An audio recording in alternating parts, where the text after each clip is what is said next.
Hello students, कैसे हैं आप लोग। बच्चों, लास्ट क्लास में मैंने आप लोगों को अकाउंटिंग प्रिंसिपल सिखाए थे और हमने 7 अकाउंटिंग प्रिंसिपल भी किए थे। हमारे चैप्टर का नाम है थ्योरी बेस्ड अकाउंटिंग। और आज इस क्लास के अंदर मैं इन अकाउंटिंग प्रिंसिपल्स को जो कि रिमेनिंग रह गए थे आगे कंटिन्यू करने वाला हूं और साथ ही आप लोगों को सिखाने वाला हूं कुछ एजम्पशंस भी, जिसे हम अकाउंटिंग एजम्पशंस कहते हैं। तो जानने के लिए क्या है अकाउंटिंग एजम्पशंस और principle of remaining principle of accounting क्या है, उसके लिए हम स्टार्ट करते हैं आज की क्लास। और नेक्स्ट आप लिखिए मेरे साथ में बच्चों, कॉस्ट प्रिंसिपल। कॉस्ट प्रिंसिपल और हिस्टोरिकल प्रिंसिपल।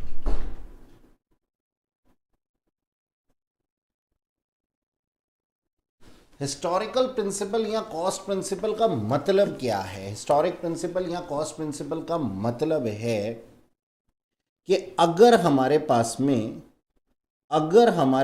में कोई भी एसेट है, तो उस एसेट को हम उसकी हिस्टोरिक कॉस्ट या फिर उसकी जो वैल्यू जिस पे हमने परचेज किया था उस पे हम उसके ऊपर इसको हम रिकॉर्ड करते हैं।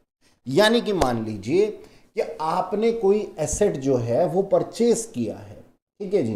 किसी जमाने में आपने उसको परचेज किया था 5 लाख रुपए का, और अब जो उसकी वैल्यू हम बुक्स ऑफ अकाउंट में रिकॉर्ड करेंगे वो हम किस वैल्यू से रिकॉर्ड करेंगे, 5 लाख रुपए से। यानी कि जो उसकी वैल्यू है, हिस्टोरिक कॉस्ट है, या फिर जो भी उसकी एक्चुअल वैल्यू है, उसको हम वहां पे रिकॉर्ड करते हैं इररिस्पेक्टिव ऑफ द फैक्ट कि उसकी मार्केट वैल्यू क्या है। अब बात दरअसल यहां पे आती है कि सर हम इसकी मार्केट वैल्यू जो है क्या बिल्कुल नहीं दिखा सकते। अब दिखा सकते हैं। मान लीजिए आपने एक लैंड परचेज किया है और उस लैंड को आपने इस साल परचेज किया है 70 लाख रुपए का, और 70 लाख रुपए से इसकी वैल्यू करीब 2 महीने के अंदर ही 90 लाख तक पहुंच गई है। तो आप इसको 90 लैक्स को अंडर ब्रैकेट लिखेंगे और आउटर कॉलम में 70 लैक्स लिखेंगे, जिससे कि किसी भी पर्सन को यह पता लग सके कि आपने इसको कितने रुपए में परचेज किया है, इसकी एक्चुअल बुक वैल्यू क्या है, यानी कि उसकी एक्चुअल परचेज वैल्यू क्या है। ठीक है, तो अब इस प्रिंसिपल के अंदर आप लोग लिखिएगा, the asset are recorded the assets are recorded in the books of account at cost price। यानी कि जो इसकी एक्चुअल कॉस्ट थी उसके ऊपर ही आप इसको लिखेंगे, at cost price. We can provide information about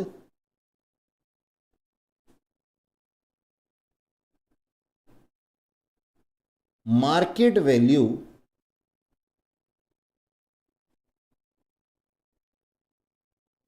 in inner column।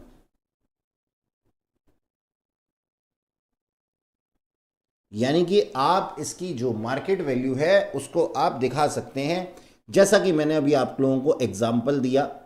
For example, आप लोगों ने एक लैंड परचेज किया, land purchase for 70 lakhs as on 1 April 2019, and इसकी मार्केट वैल्यू जो थी वॉज रुपीज 90 लैक्स, 90 लाख पे पहुंच गई एज ऑन करीब 2 महीने बाद। यानी कि 1/6/2 या 3 जो भी आप कहें, 2019 को इसकी वैल्यू जो थी वो 90 लाख रुपए पहुंच गई। तो हम इसको बुक्स ऑफ अकाउंट में कैसे रिकॉर्ड करेंगे, it should be recorded as land and building. अब इसको कैसे लिखेंगे हम लिखेंगे लैंड एंड बिल्डिंग, या फिर लैंड, जो भी ये चीज़ हो, जो भी ये चीज़ हो उस वैल्यू पे उसको उसी के नाम से जाना जाएगा। तो हम लिखेंगे बच्चों लैंड, और आउटर कॉलम में हम लिखेंगे कितना, 70 लैक्स, और इनर कॉलम में विद इन ब्रैकेट हम लिख देंगे कि ये इसकी मार्केट वैल्यू जो है वो 90 लैक्स रुपीज़ है, 90 लैक्स रुपीज़ है। तो हमारा जो ये नेक्स्ट प्रिंसिपल है, हमारा 8th प्रिंसिपल है, कॉस्ट प्रिंसिपल या हिस्टोरिकल प्रिंसिपल, वो क्या कहता है, वो कहता है कि हमारे को जो भी एसेट्स हमने परचेज किए हैं उसको हम एट कॉस्ट अपनी बुक्स ऑफ अकाउंट में रिकॉर्ड करते हैं, ना कि मार्केट वैल्यू पे रिकॉर्ड करते हैं, चाहे उनकी मार्केट वैल्यू बढ़ ही क्यों ना जाए। हाँ जी, एक बात और है कि अगर कोई फॉल इन वैल्यू होती है, fall in value of asset होती है, तो हम उसको डिडक्ट करके अमाउंट लिख सकते हैं, यानी कि जिसे कि हम डेप्रिसिएशन कहते हैं। अब डेप्रिसिएशन एग्जैक्टली क्या होता है ये आपको आने वाली क्लासेस में पता चल जाएगा। ठीक है, चलिए आगे चलते हैं हम लोग अपने नेक्स्ट प्रिंसिपल की तरफ, और हमारा नेक्स्ट प्रिंसिपल कहता है कि ये जो है 9th प्रिंसिपल है हमारा, और इस प्रिंसिपल का नाम है, आपको एक्यूरेटली यहां पे दिखाई दे रहा होगा, इस प्रिंसिपल का नाम है बच्चों dual aspect, dual aspect principle. और ड्यूअल एस्पेक्ट प्रिंसिपल क्या कहता है,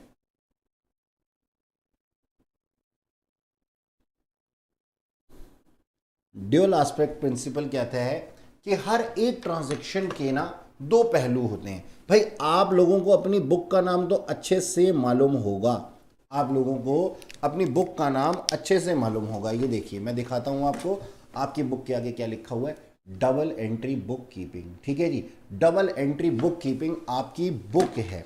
तो कभी आपने सोचा इस बारे में कि इसका नाम ऐसा क्यों है? भाई ऐसा इस वजह से है क्योंकि हमारी जो अकाउंटिंग है ना, हमारी वो अकाउंटिंग सिर्फ और सिर्फ बेस्ड है दो एस्पेक्ट्स के ऊपर, ड्यूअल एस्पेक्ट्स के ऊपर, जिनका नाम है debit and credit, debit and credit. तो ये जो डेबिट और क्रेडिट होते हैं ना, ये बिल्कुल वही इंपॉर्टेंस रखते हैं जो मैथ्स के अंदर प्लस या माइनस रखते हैं। मैं बार बार इस बात को दोहराता हूं कि डेबिट एंड क्रेडिट वही इंपॉर्टेंस रखते हैं अकाउंट्स के अंदर जो कि मैथ्स के अंदर प्लस या माइनस रखते हैं। आप सोच करके देखिए कि अगर आपने प्लस या माइनस नहीं सीखा तो सोचने वाली बात है आपको मल्टीप्लिकेशन और डिवीजन भी नहीं आएगा, क्योंकि ये बेस है मैथ्स का। ठीक इसी तरीके से अकाउंटिंग का बेस है डेबिट एंड क्रेडिट, और हमारा ये जो ड्यूअल एस्पेक्ट प्रिंसिपल है ये इसी बात को कहता है। क्या कहता है कि हमारी जो भी ट्रांजैक्शन है, each and every transaction has two aspects. यानी कि सोच करके देखिए कि अगर आपने कोई चीज़ मुझे दी तो मैंने उस चीज़ को लिया, दो तरफा एस्पेक्ट्स हुए, दो पहलू हुए हमारे पास में कि आपने दिया और मैंने उसको लिया। ठीक इसी तरीके से जैसे कि हम कहते हैं, अब किसी भी ट्रांजैक्शन को ले लीजिए, मान लीजिए मैंने कोई गुड्स परचेज की हैं, मैं इसी चीज़ को वापस से दोहराता हूँ, मैंने कुछ गुड्स परचेज की हैं। अब गुड्स परचेज करने पे क्या होगा, मेरा स्टॉक बढ़ जाएगा। मैंने जो गुड्स को परचेज किया है मेरा स्टॉक बढ़ जाएगा और मेरा कैश घट जाएगा, यानी कि जेब से पैसा चला गया और चीज़ें आ गई। तो हमने क्या किया, मनी को कन्वर्ट कर लिया गुड्स के अंदर, मनी को कन्वर्ट कर लिया गुड्स के अंदर, और इसी चीज़ को हम डेबिट और क्रेडिट के अंदर रिकॉर्ड करते हैं। पता चलेगा आप लोगों को आने वाले चैप्टर्स के अंदर के डेबिट एंड क्रेडिट में कैसे काम होता है। फिलहाल के लिए हमारा ड्यूअल एस्पेक्ट प्रिंसिपल क्या कहता है कि हमारी कोई भी ट्रांजैक्शन हो उसके डबल इफेक्ट होते हैं, यानी कि कोई भी ऐसी ट्रांजैक्शन नहीं हो सकती जिसके कि सिंगल इफेक्ट्स होते हों। अकाउंटिंग के अंदर हमारे पास ड्यूअल एस्पेक्ट ट्रांजैक्शन ही रिकॉर्ड की जाती हैं। तो अब आप मेरे साथ में इस चीज़ को लिखिएगा, इस चीज़ को लिखिएगा, एवरी ट्रांजैक्शन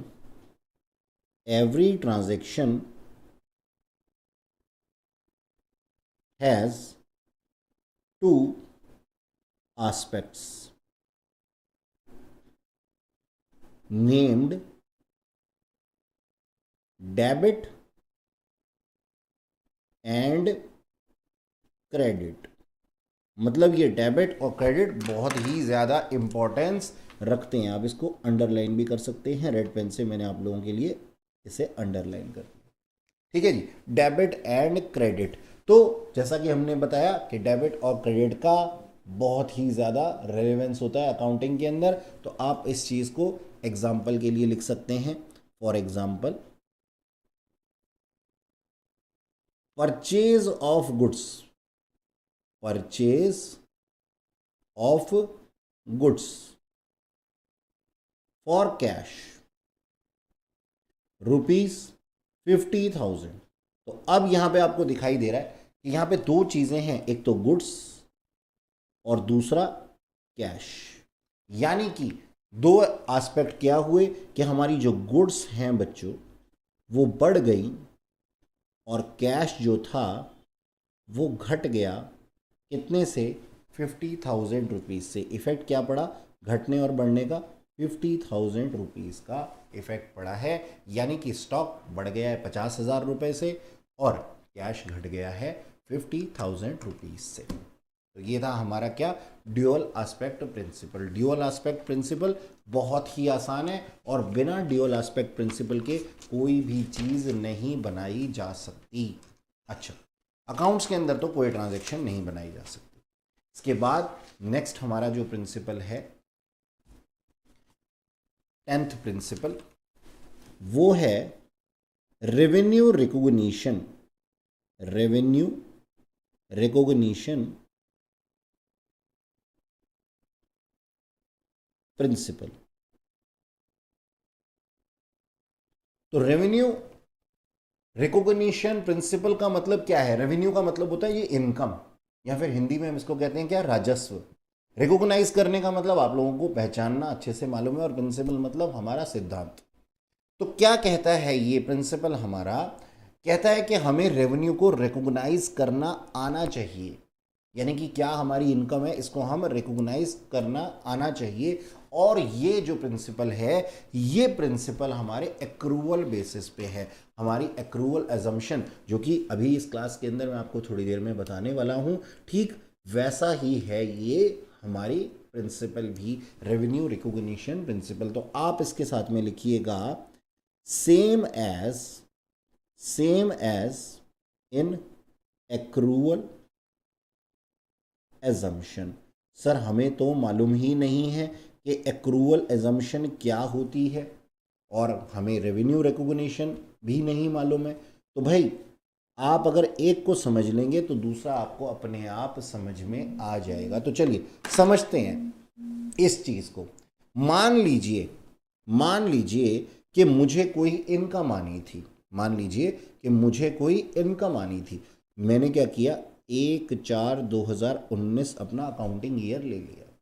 ठीक है, अब मैंने बैंक में ना कुछ पैसा डिपॉजिट किया हुआ था। मैंने क्या किया हुआ था? बैंक में कुछ पैसा डिपॉजिट किया हुआ था और बैंक से मुझे क्या मिलना था जी? इंटरेस्ट मिलना था। तो जो इंटरेस्ट मिलना था वो मुझे 1 साल के लिए मिलना था। मैंने मनी कितनी डिपॉजिट की? मैंने मनी डिपॉजिट की बैंक में कितनी? मान लो 5 लाख रुपए। और मेरा जो इंटरेस्ट था वो था कितना? 10%, यानी कि 5,000 रुपीज़। 10%। उन्होंने मुझे क्या वादा किया था? उन्होंने मुझे वादा किया था कि यदि आप हमारे यहाँ पे पैसा लगाते हैं तो आपको 10% जो है पर एनम का अमाउंट मिलेगा। तो उन्होंने मुझे, बैंक ने मुझे कितना देना था?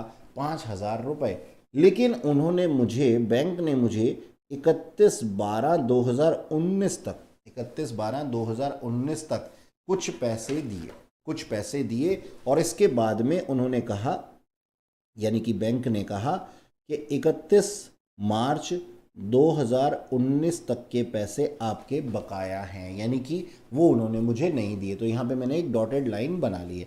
अब कितना पैसा उन्होंने मुझे दिया था वो मैं आप लोगों को बताता हूँ। उन्होंने मुझे दिया था बच्चों 3750, इस टाइम पीरियड के अंदर 3750 मुझे उन्होंने दिया था। और रिमेनिंग पैसा कितना आउटस्टैंडिंग था, कितना बकाया था, कितना अभी मुझे मिलना बाकी था, 1250 रुपये। 1250 रुपये जो कि रिलेटेड थे कहाँ से, 1 जनवरी से लेकर के 31 मार्च तक। मैं अपना एग्जाम्पल एक बार फिर से रिपीट कर देता हूँ कि मैंने मनी डिपॉजिट की बैंक में 50,000 और मेरा जो इंटरेस्ट बनता था वो था कितना, 5,000, जो कि था 10%। अब उन्होंने मेरे को, बैंक ने मेरे को 31/12/2019 यानी कि दिसंबर के महीने तक 3750 ही दिए, और बैंक ने ये माना कि 1250 उन्होंने मुझे अभी देने हैं, बैंक ने देने हैं, यानी कि मुझे रिसीव होने हैं। तो कब तक का इंटरेस्ट है ये, 31 मार्च 2020 तक का है, ये 2020 तक का है। तो ऐसा इंटरेस्ट 1250 मेरे लिए क्या है, एक तरीके का एसेट है कि मेरे को फ्यूचर में रिसीव होगा। फ्यूचर के होने वाले बेनिफिट्स को हम क्या कहते हैं बच्चों, एसेट्स कहते हैं। अब सोच करके देखिए, मैं आपसे पूछना चाहता हूं कि आपको बुक्स ऑफ अकाउंट में रिकॉर्ड क्या करना चाहिए, what amount should be recorded in books of account. क्या ये नंबर 1 ऑप्शन, यानी कि मैं क्वेश्चन के फॉर्म में पूछ रहा हूं तो आपको ऑप्शन दे रहा हूं, क्या ये अमाउंट है 3750, क्या ये अमाउंट है 1250, क्या ये अमाउंट है 5,000। तो बहुत से बच्चे क्या सोचते हैं कि सर जो हमें रिसीव हो गया है हम उसी को अपना आंसर बनाएंगे। नहीं जी, नहीं जी, बिल्कुल नहीं। यहाँ पे जो सही जवाब है वो है 5,000 रुपीज़। और ये इस वजह से है क्योंकि रेवेन्यू रिकॉग्निशन प्रिंसिपल कहता है कि आपकी जो एक्चुअल इनकम है, जो आपने एक्चुअली कमाया है, उस अमाउंट को आप बुक्स ऑफ अकाउंट में रिकॉर्ड करो। तो हम बुक्स ऑफ अकाउंट में, हम अपने बुक्स ऑफ अकाउंट में रिकॉर्ड करते हैं वो अमाउंट जो हमने कमाया है। तो मैं यहां लिखता हूं, amount should be recorded in the books of account as per revenue recognition principle, RRP. ठीक है जी, as per RRP, which is ₹5,000, the amount which is actually earned।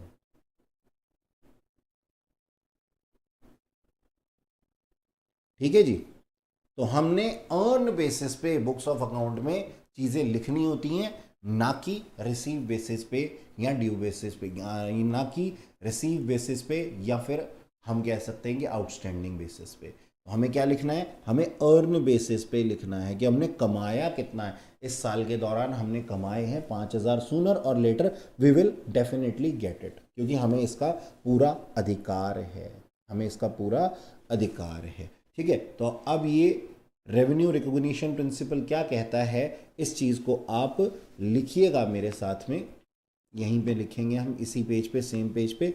Revenue is recognised in period of in the period in which it is earned actually।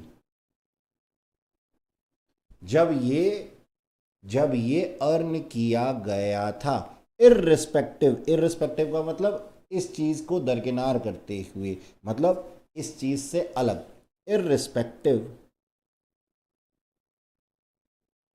Of the fact whether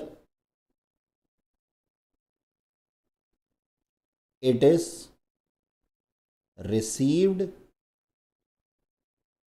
और not, यानी कि आपने इसे receive किया या नहीं किया इस चीज़ से कोई फर्क नहीं पड़ता, आपको इसे रिकॉर्ड करना पड़ेगा अर्न बेसिस पे। और हमारी एक्रूअल एजम्पशन भी सेम ही बात कहती है, जब हम एक्रूअल एजम्पशन पढ़ेंगे तो हम इस चीज़ को भी देखेंगे। ठीक है जी, तो ये था हमारा 10th principal, revenue recognition principal. और इसके बाद में हमारा लास्ट जो प्रिंसिपल है उसको हमने करना है। ये प्रिंसिपल हमारे लिए क्या है, रूल्स हैं, रूल्स एंड रेगुलेशंस हैं अकाउंटिंग के, कि इनके बिना हमारा काम नहीं चल सकता। ये जनरल प्रिंसिपल है। 11th प्रिंसिपल है हमारा वेरीफाइबल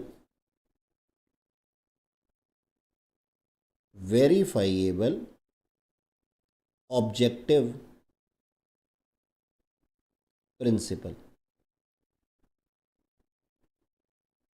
अब ये वेरीफाइबल ऑब्जेक्टिव प्रिंसिपल क्या कहता है, पहले इस चीज को समझ लेते हैं, बाद में लिखेंगे।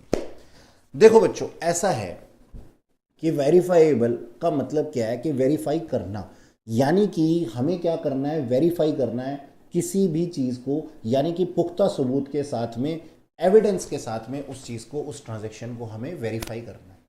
ठीक है, देखिए समझ करके देखिए कि अगर आप कोई चीज परचेज करते हैं और आपने उसका बिल नहीं लिया, सुना होगा आपने बहुत सी एडवर्टीजमेंट्स के अंदर बोला जाता है कि बिल ज़रूर लीजिए, ये कस्टमर की प्रोटेक्शन के लिए बहुत ज़रूरी है, आप बिल लेंगे तो आप अपने लिए अच्छा काम करेंगे और आप जो क्या नाम है नियर फ्यूचर में प्रोडक्ट से रिलेटेड गारंटी या वारंटी का लाभ उठा सकते हैं। तो आपको ऐसा बोला जाता है, ये आपके लिए बेनिफिशियल है।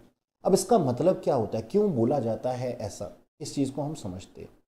देखिएगा कि जब आप लोगों ने कोई सामान परचेज किया और आपने उसका बिल नहीं लिया और आपका वो सामान खराब निकला, तो क्या आप एज एन एविडेंस किसी भी तरीके से प्रूव कर सकते हैं कि ये किस शॉपकीपर ने आपको बेचा था। लेकिन वहीं अगर आप उससे प्रॉपर बिल लेते हैं तो प्रॉपर बिल लेने के साथ में सामान खराब होने पे न केवल आप रिप्लेसमेंट कर सकते हैं, बल्कि अगर रिप्लेसमेंट नहीं करी जाती तो आप इसके अगेंस्ट कोर्ट में स्यू भी कर सकते हैं।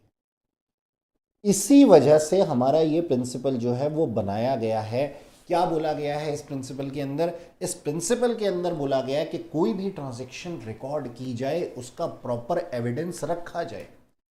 अच्छा, अब मैं बात करता हूं ऑर्गेनाइजेशन के पॉइंट ऑफ व्यू से। ऑर्गेनाइजेशन के पॉइंट ऑफ व्यू से क्या चीज चलती है, देखिएगा, समझिएगा मेरी बात को। मान लीजिए आपने आपने कोई सामान परचेज किया, तो आपको एक बिल इशू किया गया, उसकी एक कार्बन कॉपी या सेकेंड कॉपी, कुछ भी कह सकते हैं आप, ऑर्गेनाइजेशन के ऑफिस में भी रिकॉर्ड की जाती है, यानी कि रखी जाती है। ठीक है जी, तो जो भी सामान आपने परचेज किया अगर उसके बिल इशू हुए तो उसकी सेकेंड कॉपी ऑर्गेनाइजेशन के अंदर रखी जाती है। ठीक इसी तरीके से अगर मान लीजिए ऑर्गेनाइजेशन ने कोई सामान परचेज किया है तो उसके लिए भी वो बिल रखते हैं। ये जितने भी इनवॉइसेस होते हैं, ये जितने भी बिल्स होते हैं, ये जितने भी सोर्स डॉक्यूमेंट होते हैं, इनको हम सोर्स डॉक्यूमेंट कहते हैं। ये सारे एविडेंस रखे जाते हैं ऑर्गेनाइजेशन में अकाउंटिंग के अंदर। क्यों? क्योंकि हमें as an evidence, as a proof कभी भी किसी भी सोर्स डॉक्यूमेंट की या फिर इनवॉइस की या फिर बिल्स की ज़रूरत पड़ सकती है। तो हमारा अकाउंटिंग प्रिंसिपल क्या कहता है, हमारा अकाउंटिंग प्रिंसिपल कहता है कि आप एक ऐसा एविडेंस अपने पास में रखिए, एक ऐसा बिल हमेशा अपने पास में हर ट्रांजैक्शन से रिलेटेड रखिए जिसको आप ज़रूरत पड़ने पे वेरीफाई कर सकें, जिसको कि आप एज एन एविडेंस सामने रख सकें किसी भी केस में अगर कोई मैटर बिगड़ जाता है तो। ठीक है जी, तो चलिए इस चीज़ को लिखते हैं। There must be objective evidence of transactions जितनी भी आपने ट्रांजैक्शंस की हैं उसका एक एविडेंस होना चाहिए, evidence which is capable of verification, VERIFICATION, verification. ठीक है जी, verification that is invoices, bills और source document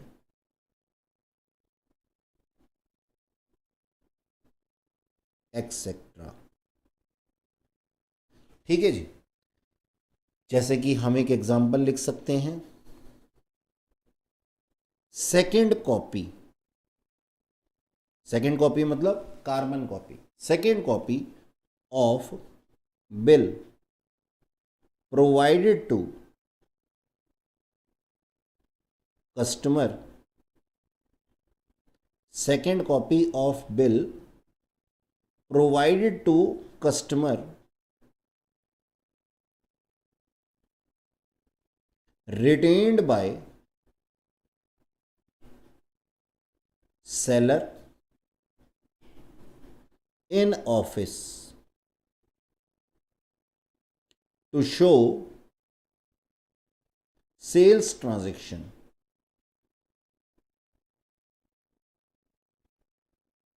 to show sales transaction for accounting purpose, for accounting purpose। Okay जी, ये है हमारा वेरीफाइएबल ऑब्जेक्टिव प्रिंसिपल जिसको कि हमने किया। तो ये थे हमारे पास में 11 प्रिंसिपल, 11 प्रिंसिपल जो हमारे पास में जो हमने लास्ट क्लास के अंदर किए और इस क्लास में पूरे किए। ये प्रिंसिपल आपसे कभी भी पूछे जा सकते हैं एग्जामिनेशन पॉइंट ऑफ व्यू से, ये सारे के सारे इंपॉर्टेंट है। तो आप इनको जो है बहुत ही अच्छे से अपने दिमाग में बैठा करके रखेंगे। विद एग्जाम्पल आप इसको क्या कर सकते हैं, एक्सप्लेन भी कर सकते हैं। और अब मैं आप लोगों को करवाने वाला हूं एजम्पशंस।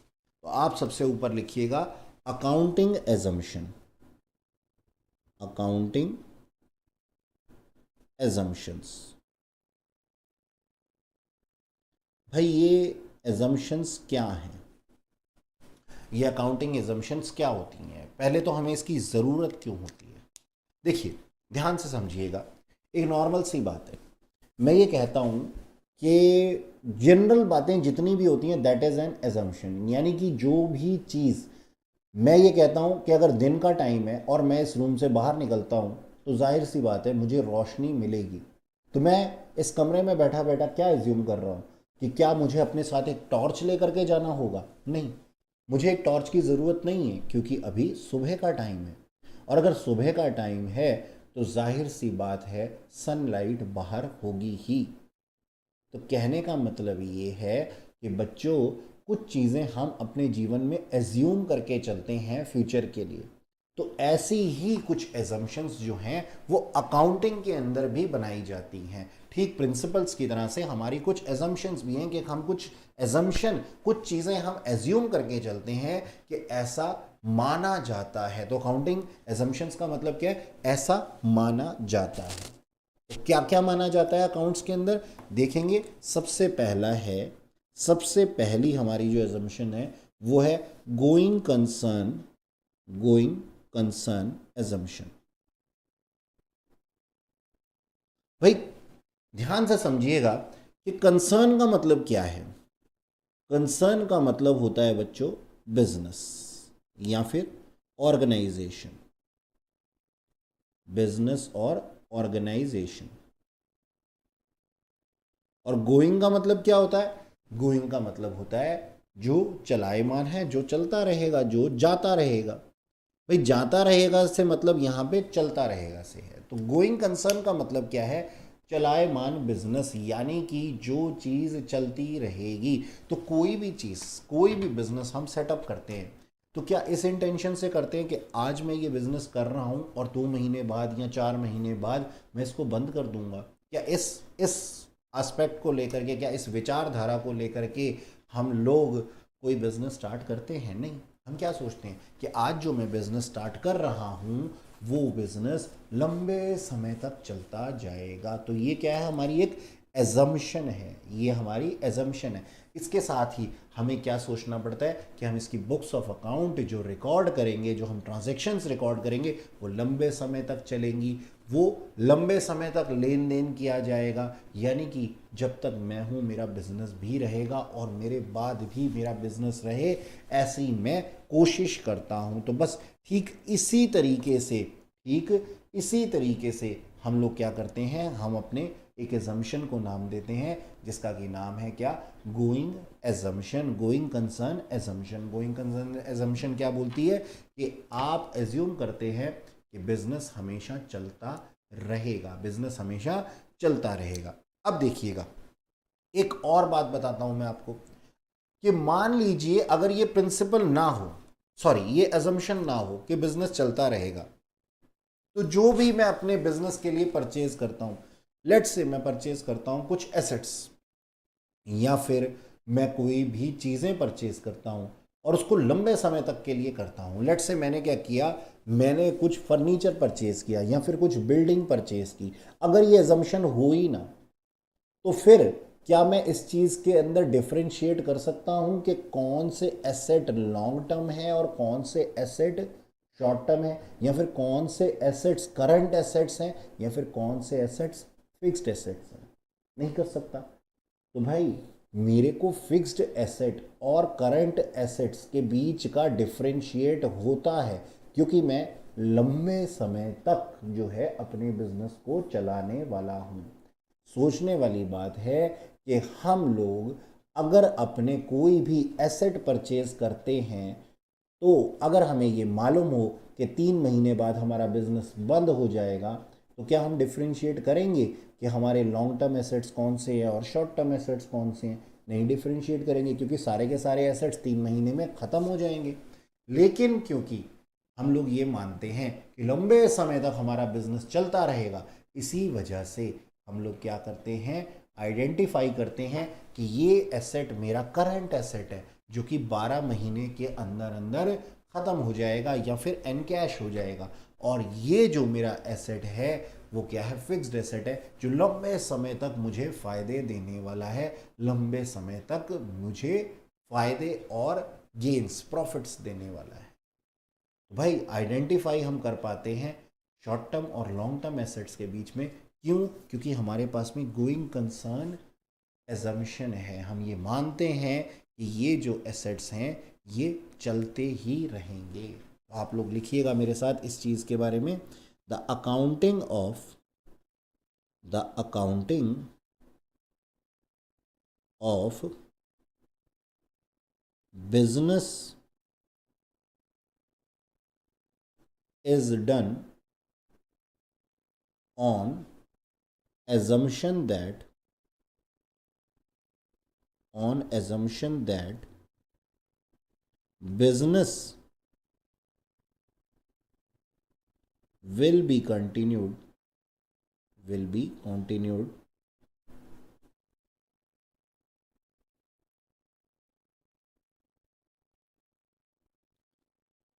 for ever, यानी कि हमेशा के लिए बिजनेस जो है वो चलता रहेगा। There is no intention, there is no intention to shut down the business, यानी कि बिजनेसमैन की कोई भी ऐसी इंटेंशन नहीं होती कि हम जो हैं इस बिजनेस को शॉर्ट रन में, शॉर्ट टाइम पीरियड में ख़त्म कर देंगे।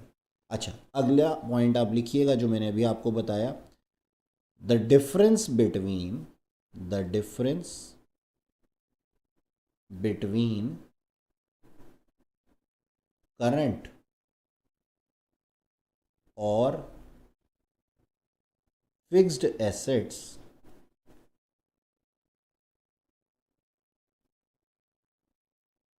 आर मेड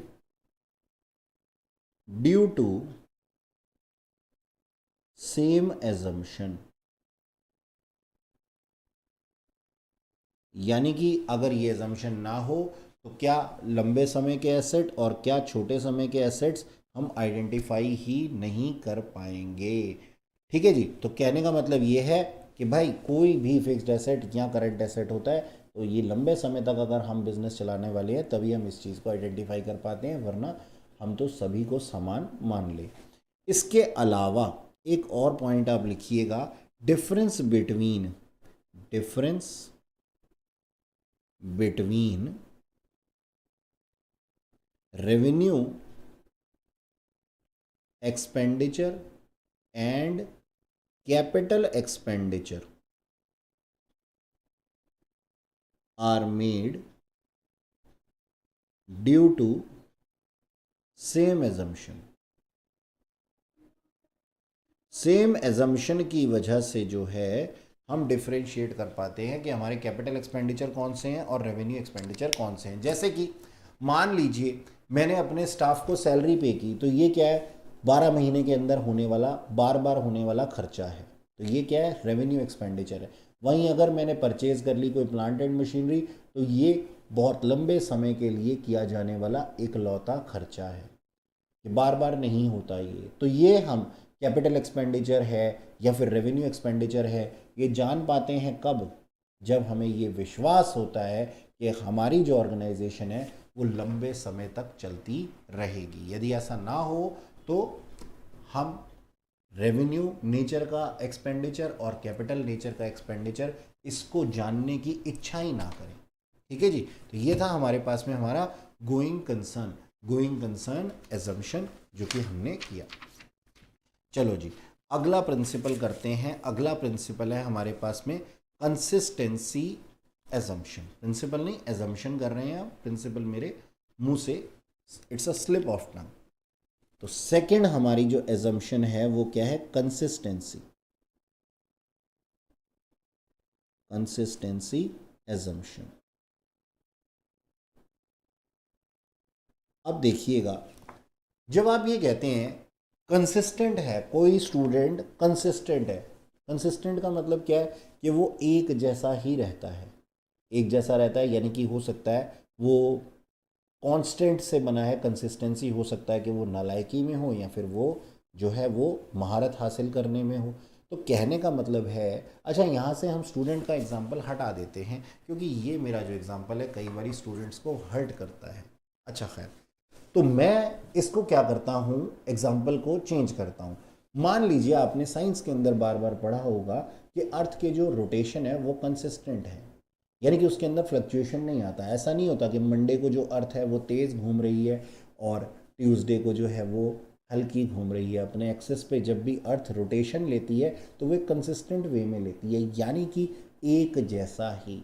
तो ठीक उसी तरीके से हमारी कंसिस्टेंसी एजम्पशन क्या कहती है, कंसिस्टेंसी एजम्पशन हमें कहती है कि हमारा जो भी अकाउंटिंग मेथड है, जिस तरीके से हम अपने अकाउंटिंग को रखते हैं, अपने अकाउंटिंग को होल्ड करते हैं, अकाउंट्स को मेंटेन करने का जो तरीका है वो हमेशा कंसिस्टेंट रहता है, वो चेंज ओवर नहीं किया जाता।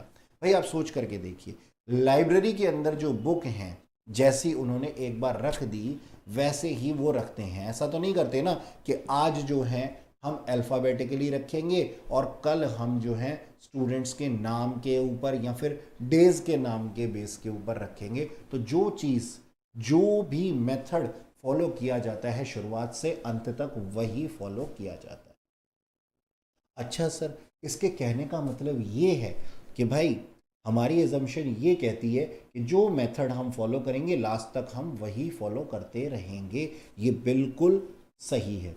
लेकिन अगर हमें अपनी बुक्स ऑफ अकाउंट के अंदर कुछ बेटरमेंट चाहिए हो, कुछ भी बेटरमेंट चाहिए हो, तो हम इस मेथड को चेंज भी कर सकते हैं। जैसे मिसाल के तौर पर सोच करके देखिए, पहले जो है ऑफिस के अंदर फाइल्स रखी जाती थी हार्ड कॉपी के वे में, आजकल ऑफिस के अंदर फाइल्स रखी जाती हैं कंप्यूटर के वे में। तो कंप्यूटर जो है वो एक बेटरमेंट है, वो क्या है, एक बेटरमेंट है, हमारी अकाउंटिंग को बढ़ाने के लिए, अच्छा करने के लिए है। तो कंसिस्टेंसी अजम्पशन क्या कहती है कि हमारे मेथड एक जैसे रहेंगे हमेशा, लेकिन अगर हमें कुछ ऐसी ज़रूरत महसूस होती है कि नंबर वन, हमें अपनी प्रेजेंटेशन अच्छी करनी है और ये हमारे बेटरमेंट के लिए है, हमारे अकाउंटिंग के बेटरमेंट के लिए, तो हम इसके अंदर थोड़ा सा चेंज कर सकते हैं। नंबर दो, अगर हमारे रूल्स के अकॉर्डिंगली है चेंज करना, यानी कि मान लीजिए कि किसी भी स्टेट गवर्नमेंट ने जो है अकाउंटिंग के रूल चेंज कर दिए कि आप अपनी बुक्स ऑफ अकाउंट को इस तरीके से नहीं मेंटेन करेंगे, दूसरे तरीके से करेंगे, तो जाहिर सी बात है कि बिजनेस को भी अपने बुक्स ऑफ अकाउंट चेंज करने पड़ेंगे। तो there may be some exceptions, लेकिन एक्सेप्शंस भी जो हैं वो अच्छे के लिए ही हैं, गलत काम करने के लिए अलाउड नहीं है। तो आप इस चीज़ के लिए लिखेंगे कंसिस्टेंसी एजम्पशन क्या कहता है, accounting one accounting practice one accounting practice is followed year after year,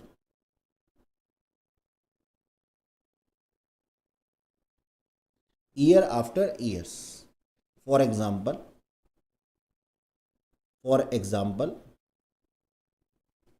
अब एग्जाम्पल एक और देखिएगा, हम लोग क्या करते हैं, अपने फिक्स्ड एसेट्स के ऊपर डेप्रीसिएशन लगाते हैं। अब ये डेप्रीसिएशन क्या होता है, डेप्रीसिएशन का मतलब होता है fall in value of asset, यानी कि एसेट की वैल्यू में जो है वो गिरावट होना। अब सोच करके देखिए, मान लीजिए कि मैंने अपना कोई ऑफिस फर्नीचर परचेज किया था करीब 5 लाख रुपए का। अब ये जो ऑफिस फर्नीचर है, क्या 10 साल बाद भी ये 5 लाख रुपए का नहीं रहेगा? क्या ये ऑफिस फर्नीचर 10 साल बाद भी 5 लाख का ही रहेगा? नहीं। आज जवाब है बिल्कुल नहीं, क्योंकि over a period of time मैं इसको जब कंज्यूम कर रहा हूँ, मैं जब इसको यूज़ कर रहा हूँ, तो जाहिर सी बात है ये जो ऑफिस फर्नीचर है ये धीरे धीरे घिसता रहेगा, घटता रहेगा, इसकी वैल्यू कम होती रहेगी। तो कहने का मतलब ये है कि हमें इसके ऊपर डेप्रीसिएशन चार्ज करना होता है, यानी कि हमें रिकॉर्ड करना होता है कि इस साल कितनी वैल्यू कम हो गई। तो डेप्रीसिएशन का मतलब आप लोगों को समझ में आया, फॉल इन द वैल्यू। अब सोच करके देखिए कि हमारे पास में मेथड हैं, मेथड हैं डेप्रीसिएशन के, मेथड हैं डेप्रीसिएशन के।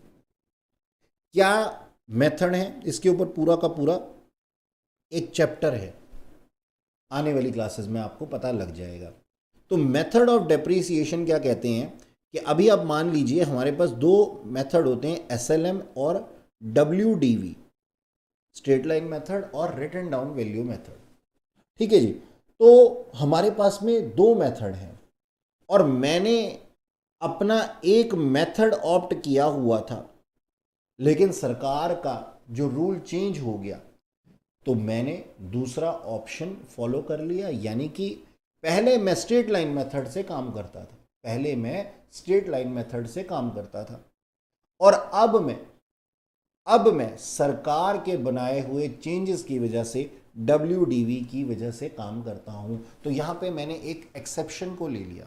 सोचिए अगर कानूनी तौर से मेरी गवर्नमेंट ने मेरे रूल्स को मॉडिफाई ना किया होता तो मुझे कंसिस्टेंटली स्ट्रेट लाइन मेथड ही ऑप्ट करना पड़ता।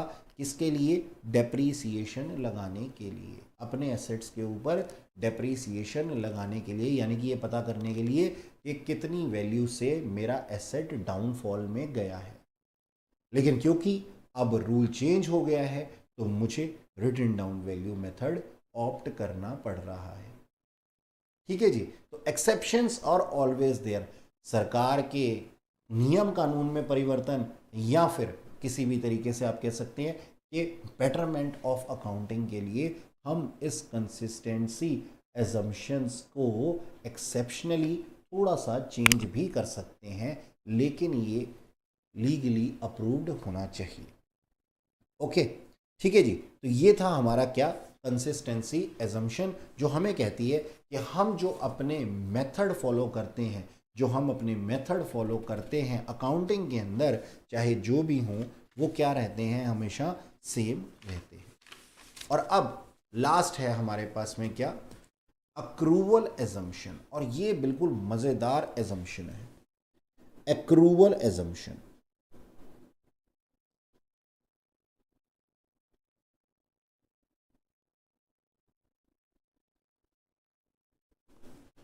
एक्रूवल एजम्पशन क्या कहती है? सबसे पहले तो हम एक्रूवल का मतलब समझ लेते हैं। आप एक्रूवल का मतलब लिखिए बच्चों, recording of transaction, recording of transaction when it takes place. यानी कि जब ये ट्रांजैक्शन हुई है, जब ये ट्रांजैक्शन बनी है। ठीक है जी। तो हमें एक एग्जांपल के साथ में इसको पढ़ना चाहिए। मान लीजिए कि मैंने अपने यहाँ पे एक एम्प्लॉय रखा। कब रखा? 1/4/2019 को। और मैंने उससे कहा कि आप मुझसे सैलरी लेंगे, यानी कि मैं उसको सैलरी जो पे करूँगा वो हर महीने पे करूँगा 10,000 रुपये महीना। ठीक है। लेकिन 31/12/2019 तक मैंने जो उसकी सैलरी पे की वो कितनी थी?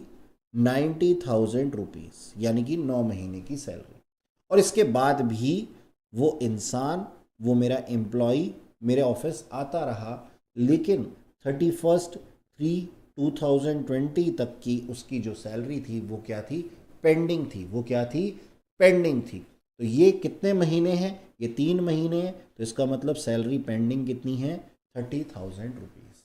अब आपसे दोबारा से मेरा सवाल कि कौन सा amount, which amount should be recorded in the books of account? Number 1, is it 90,000? Number 2, is it 30,000?